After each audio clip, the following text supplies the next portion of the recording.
Mety toetry ny andro eny an-dranomasina ny sabotsy 20 Octobre 2020 amin'ny 9 maraina hatramin'ny alahady 20 Octobre 2020 amin'ny 9 maraina.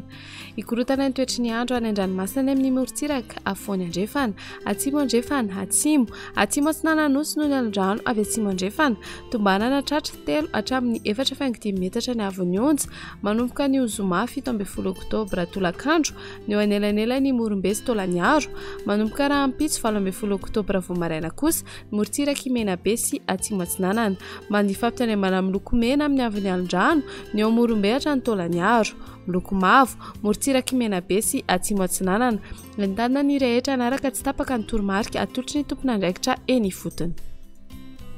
Ho an'ny morontsiraka atsinanana tanjona bomba hatrany tanjona angotsy, andrahoana amin'ny sitokotoko, ho avy atsimo atsinanana andrifotra ka ho 20 hatramin'ny 30 km isan'ora, hahatratra 40 km isan'ora ny any avaratra vao himara, anonjam-pena herin'ny ranomasina, avon'ny onja 2 metatra, hahatratra 2.5 metatra ny amin'ny tapany avaratra.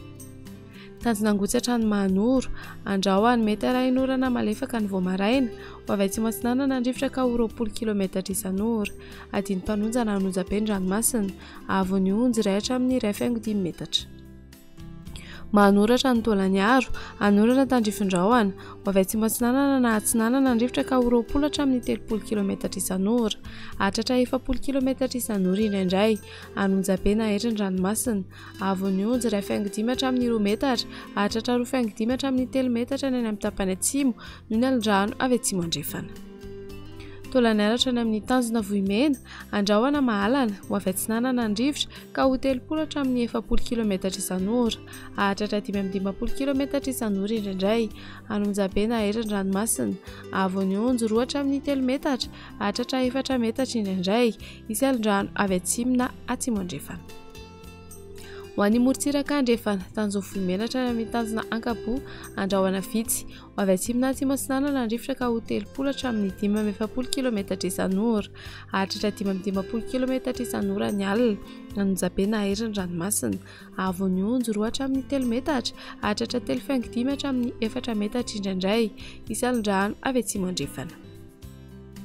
Tanjona akapoatra ny amin'ny tanjona vilanandro, ho maina amin'ny ankapobeny, ho avy atsimo ny rivotra ka ho 20 hatramin'ny 30 km isan'ora, hahatratra 40 km isan'ora rehefa manalavitra ny morontsiraka, adiny mpanonjana anonjam-peny ranomasina, aheriny any amin'ny tapany atsimo, avon'ny onja 1 hatramin'ny 2.5 metatra, hahatratra 2 hatramin'ny 3 metatra ny any amin'ny tapany atsimo noho ny alin-drano avy atsimo. Tanjona vilanandro hatrany analalava, anorana tandrifin-drahona ny vao maraina ny manakaiky ny analalava, andrahoana ny tsitokotoko ny any akafa, iovaova ny fitsoka andrivotra ka ho 10 hatramin'ny 30 km isan'ora, adiny mpanonja ranomasina, avon'ny onja adidina ny 4.5 hatramin'ny 2 metatra. Analalava hatrany amin'ny tanjona bobaomby, andrahoana vitsy, ho avy atsinanana andrifotra ny maraina ka ho 10 hatramin'ny 20 km isan'ora, ho avy andrefana na avaratra andrefana kosa ny atoandro ka ho 20 hatramin'ny 30 km isan'ora, adiny mpanonja ranomasina, avon'ny onja 4.5 hatramin'ny 2 metatra.